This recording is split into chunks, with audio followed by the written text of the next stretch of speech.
సభకు నా నమస్కారం. గత నెలలో ఒకసారి యువగళం ముగింపు సభకి, అలాగే ఈ నెల మళ్లీ వచ్చి మన నెల్లిమర్ల నియోజకవర్గానికి డబుల్ బొనాన్జా ఇచ్చిన తెలుగుదేశం జాతీయ ప్రధాన కార్యదర్శి లోకేష్ బాబు గారికి నా ప్రత్యేక ధన్యవాదాలు. వేదికను అలంకరించిన పెద్దలందరికీ, అలాగే నా తమ్ముడు బంగారాజు గారికి, సభా ప్రాంగణంలో ఉన్న తెలుగుదేశం నాయకులు, జనసేన నాయకులు, తెలుగుదేశం కార్యకర్తలు, జనసేన కార్యకర్తలు, అలాగే ఇక్కడ వినడానికి వచ్చిన నెల్లిమర్ల నియోజకవర్గ ప్రజలందరికీ కూడా నా ప్రత్యేక నమస్కారాలు, ధన్యవాదాలు. రాష్ట్రాన్ని పట్టి పీడిస్తున్న జలగన్నని తరిమి తరిమి కొడదామా? ఖచ్చితంగా. భగవంతుడు మళ్ళీ 2024లో మనకి ఇంకొక అవకాశం ఇచ్చాడు. ఒక్క అవకాశం అంటూ వచ్చి పేద ప్రజల్ని నిలువున ముంచేసి ఘనంగా మోసం చేసిన వ్యక్తి ఎవరంటే, మా నమ్మకం నువ్వే అని స్టిక్కర్లు గోడలకు అతికించుకున్న జగన్మోహన్ రెడ్డి అని ప్రతి ఒక్కళ్ళు చెప్తున్నారు ఈరోజు. కరెక్టే కదా? అది ఏం చేశాడని ఆయన మళ్లీ ఓటేయడానికి మన ముందుకు వస్తున్నాడు. ఏం చేశాడని మన స్థానిక ఎమ్మెల్యేలు మన దగ్గరికి రావడానికి రెడీ అవుతున్నారు. ఖచ్చితంగా ఇక్కడ కూర్చున్న ప్రతి ఒక్కళ్ళు ఒక బాధ్యతగా ఈ విషయాన్ని ఆలోచించాలని నేను కోరుకుంటున్నాను. నెల్లిమర్ల నియోజకవర్గం వెనకబాటుతనానికి గురవ్వలేదు. అభివృద్ధికి చాలా అవకాశాలున్నాయి. కానీ ఎంతసేపు మాకు మాకు మాకు అంటే 5 ఏళ్లలో నియోజకవర్గాన్ని, ముఖ్యంగా మహిళా లోకాన్ని, యువతని చాలా చాలా కుదేలు చేసింది ఈ ప్రభుత్వం. నేను మీ అందరికీ చెప్తున్నది ఒక్కటే, ఒక్కొక్క విషయం మాట్లాడుకుందాం. తమ్ముడు చెప్పినట్టుగా రామతీర్థ సాగర్ ప్రాజెక్ట్ అన్నది మన నియోజకవర్గానికి చాలా ముఖ్యం. ఎందుకని? మన నియోజకవర్గం ఏ ప్రాంతానికి వెళ్ళినా, క్షేత్రస్థాయిలో నేను తిరుగుతున్నప్పుడు ప్రజలందరూ అడుగుతున్నది ఒక్కటే, మాకు రక్షిత మంచినీరు కావాలి, నీరు లేక అల్లాడిపోతున్నాం అని ప్రతి మహిళ నాకు చెప్తున్నది.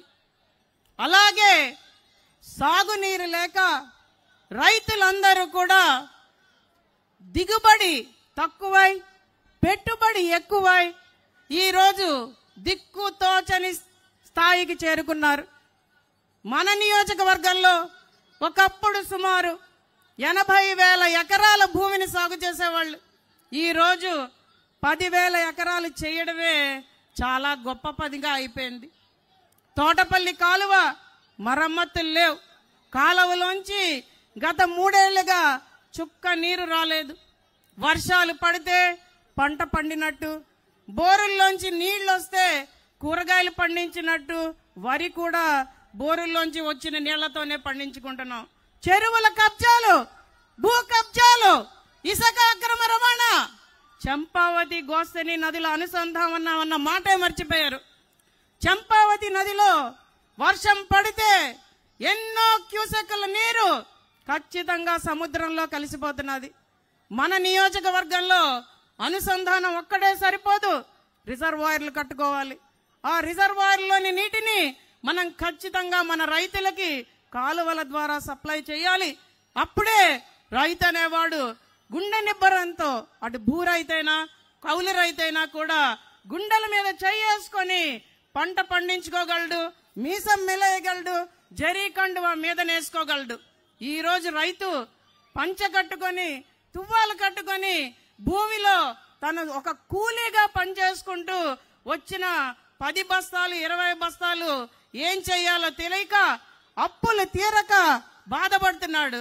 కరెక్టేనా? ఖచ్చితంగా ఇదే జరుగుతున్నది. కాబట్టి సాగునీరు ఇవ్వడంలో ఈ వైఎస్ఆర్ ప్రభుత్వం పూర్తిగా విఫలమైంది. ఇంకా తాగునీరుకి వద్దాం. తాగునీరుకి వస్తే ఇంతకు ముందు మన నియోజకవర్గంలో బోరు కొడితే 45 అడుగుల్లో నీరు పడేది. ఇప్పుడు 200 అడుగులు వెళ్ళినా నీరు పడట్లేదు. ఆ బోరులో నీళ్లు కూడా ఉప్పు నీళ్లు, కలుషితమైపోయిన నీళ్లు, మినరల్స్ ఎక్కువైపోతున్నాయి. ఎందుకంటే మన ప్రాంతాల్లో వర్షాలు తగ్గిపోయి ఈ ఏడాది వర్షాలు సకాలంలో పడలేదు. పడ్డ వర్షం వల్ల కూడా ఎంత నష్టం జరిగిందో మనందరికీ తెలుసు. కాబట్టి ప్రజలకి మొహం తుడిచినట్టుగా ఊర్లో ఒక బోరు కట్టించి ఒక సింటాక్స్ ట్యాంక్ పెట్టించి నీళ్లు పట్టుకోండమ్మా అని చెప్తే కొండలు కోనల్లో పెదబట్టి వలస, అలాగే కొండాపేట ఈ ప్రాంతాలన్నింటిలో ప్రజలందరూ నీళ్ళు ఎలా పట్టుకెళ్తారని కూడా కనీస ఇంగిత జ్ఞానం లేని ఈ ప్రభుత్వం ఖచ్చితంగా తలదించుకోవాలి. బోర్లు కొడదామని వెళ్తే కొట్టనివ్వలేదు. కష్టపడి కొన్ని ప్రాంతాల్లో బోర్లు కొట్టిస్తే అక్కడ కూడా మినరల్స్ ఎక్కువ ఉన్నాయి, ఫ్లోరైడ్స్ ఎక్కువ ఉన్నాయి అని తెలిసింది. జొన్నాడ పంచాయతీలో మన్యాలపేటలో కిడ్నీ వ్యాధితో చాలా మంది చనిపోతున్నారు. ఎందుకని మా జనసేన టీం అంతా అక్కడికి వెళ్ళి చూస్తే ఖచ్చితంగా నీళ్లలో ఫ్లోరైడ్ లెవెల్స్ ఎక్కువ ఉన్నాయి, మినరల్స్ మ్యాగ్నీషియం ఎక్కువ ఉన్నది. దానివల్ల వాళ్ళు అనారోగ్యం పాలవుతున్నారు అంటున్నారు. అలాగే మన తాడివాడలో ట్యాంకులు సరిగ్గా క్లీన్ చేయక నీటి సరఫరాలో కలుష్యం అయిపోయి 2 పిల్లలు చనిపోయారు. కలరా వ్యాధితో చాలా మంది బాధపడితే నేను ట్యాంకర్లతో నీళ్లు పంపించాను వాళ్ళకి. ఇంకా మత్స్యకార గ్రామాలని తీసుకుంటే అటు సముద్రం కనిపిస్తూ ఉంటుంది, కానీ తాగడానికి చుక్క నీరు కూడా లేకుండా వాళ్ళందరూ ఎంత బాధపడుతున్నారో నాకు తెలుసు. ఎన్నిసార్లు నా ట్యాంకర్లు వాళ్ళ ఊళ్ళకి వెళ్ళాయా అన్నది చెప్పలేను. ఎవరో ఒకళ్ళు ఆదుకోవాలని, ఎవరో ఒకళ్ళు వచ్చి ఏదో చేస్తారని చెప్పి నెల్లిమర్ల నియోజకవర్గ ప్రజలందరూ అభివృద్ధి కోసం ఎదురు చూస్తున్నారు. నిజంగా నెల్లిమర్ల నియోజకవర్గ ప్రజలందరూ కూడా చాలా అమాయకులు.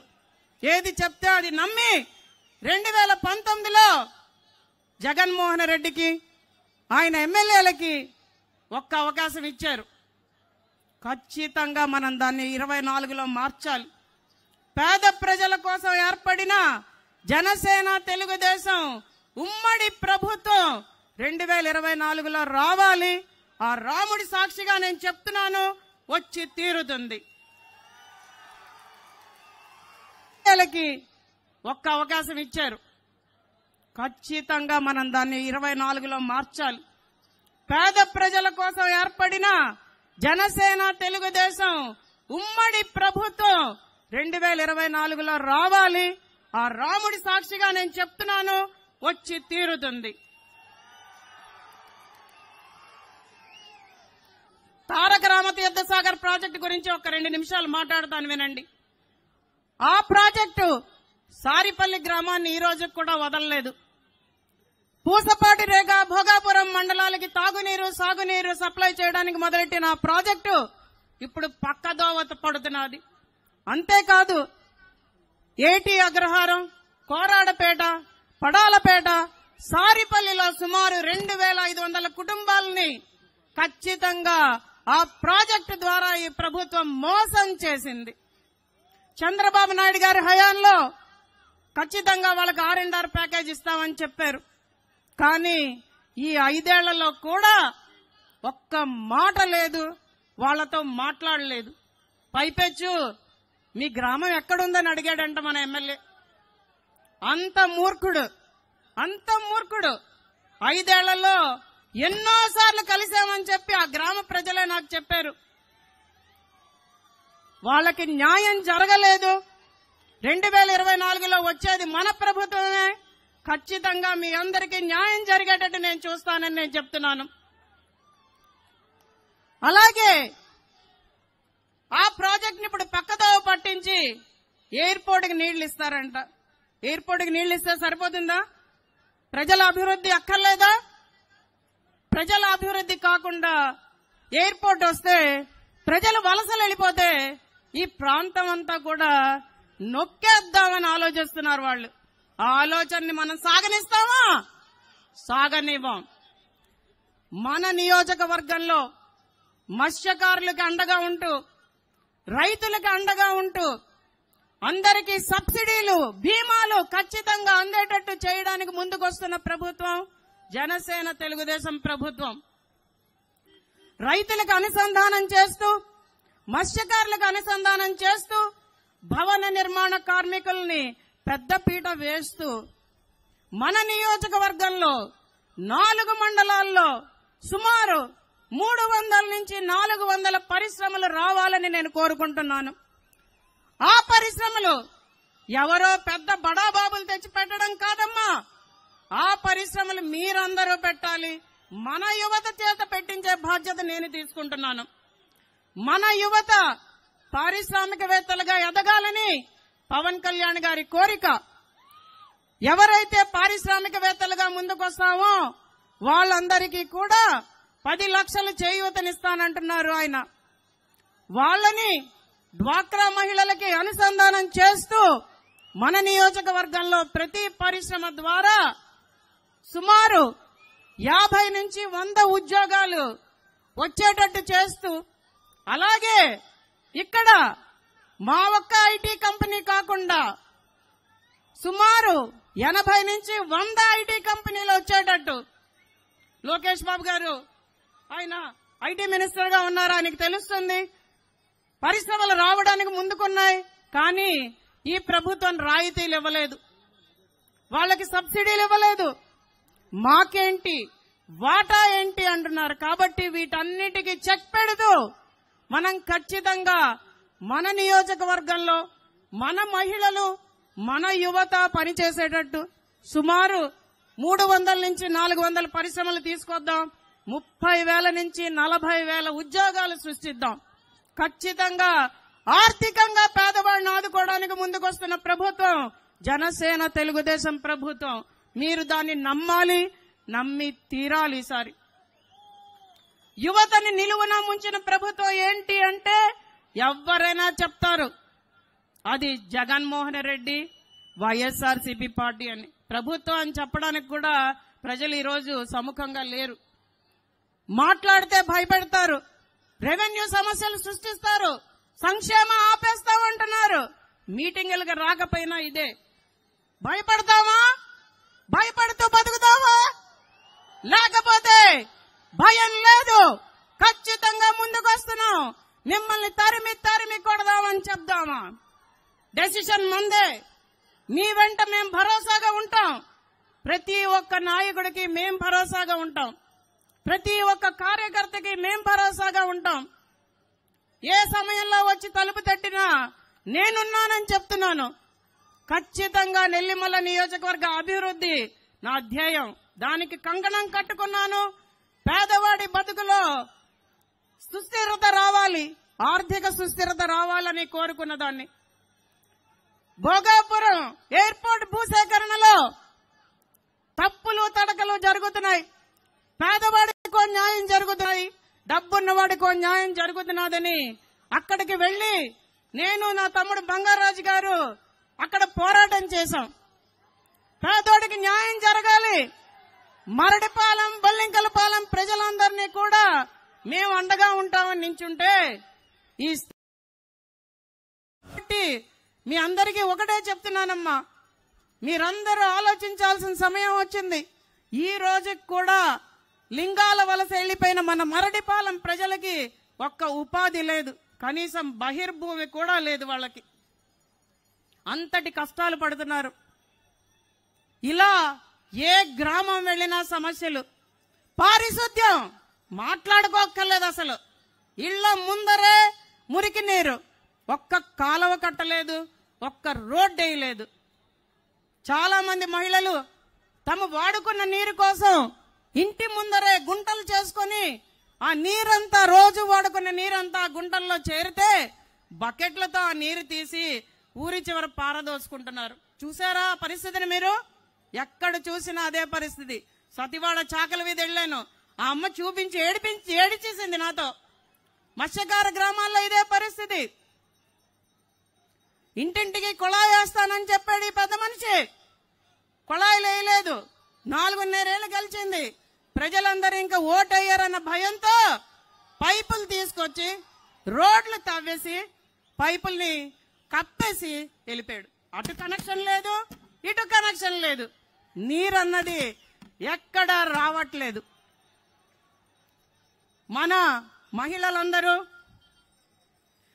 మహిళలందరూ కూడా ఈరోజు ఎక్కడ పని దొరికితే అక్కడికి ఆటోల్లో వెళ్ళిపోతున్నారు. ఎందుకంటే మన నియోజకవర్గానికి ఈ 5 ఏళ్లలో వచ్చిన పని కేంద్ర ప్రభుత్వం ఇచ్చిన చెరువు పని మాత్రమే.